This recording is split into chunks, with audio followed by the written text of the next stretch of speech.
today we're gonna be talking about my paperwork for dog walking and dog sitting. I got a request for this and I thought it was a really great idea because it is something that I have developed over time. So I'm gonna be running through the form that I use for that. Feel free to copy it as much as you like and to alter it as much as you like as well. I think I'm going to be putting off a printable version on my website, which you can go to, so you can check that out and use it as you will. So let's get started. Okay, so I keep all of my dog information on my computer. That way it's a lot easier if I have to change something really quick or add something in or send it to somebody else. It's just all right there on my computer. So I just do a Google Docs with it and I just make a folder in that of all my clients. So I start off with basic information. So the dog's name, breed, age, sex, if they are spayed or neutered. Then I go into how long have you had the dog for and where did the dog come from. So that I find that is really helpful because if it's you know, a rescue dog, I like to know about their background or if it is known or just where the dog came from in general. I find that to be, it gives a lot of clues as to the dog's temperament. Then we get into vet info. So I like to know the vet clinic, the telephone number, and who their main veterinarian is, if they have any medication that they use, and then if they've had any medical problems in the past. It's really important to have this vet information because if your dog's sitting and the person is gone and you can't contact them, you need to be able to have their vet records if you need to take them to the emergency room or whatever. Also, it's a good idea to, if you are dog sitting, to have the owner call the vet clinic and let them know that you're going to be watching the dog. That way you have clearance if you do need to bring in the dog. Then I get into home information. So I get the address and then how you get into the house. So if it's a key that they need to give you, some places have a keypad. Some buildings have concierges and you get the key from them. And then if there is an alarm code, I like to enter that in to have it all ready.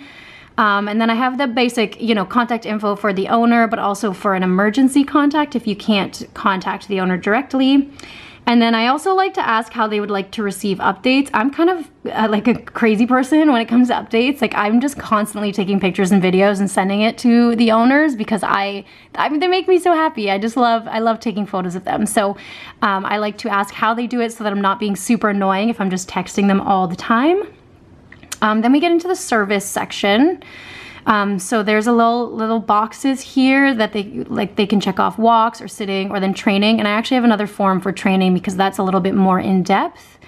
And then for the walks, I like to know what time of day approximately. I do make it a couple of hours time frame because sometimes, you know, things happen with dogs. You're not always going to be able to get there at exactly the same time every single day. So I like to have a window there.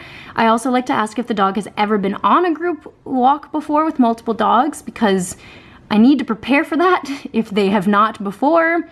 Also, I like to know when a dog is interacting with other dogs, how they typically are, just so I can prepare myself. So dominant, submissive, social butterfly, and too cool for school, meaning like they don't care about the other dogs when they're in the park. So generally, I like to know that kind of stuff. That's something that you usually figure out within the first day anyway, but I like to sort of be prepared before going into it.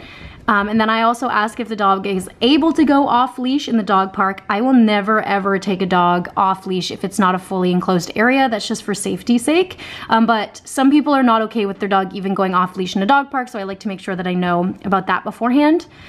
And then, does your dog come when it's called? People always answer this. They always make it like nicer than what it actually is. But I like to put it on there anyway, just in case. And then underneath the section, I put a notes section. That's where I'll enter in things about the dog that I've noticed after the first walk. And then for sitting, a lot of the stuff that is above, I will also fill that out for sitting.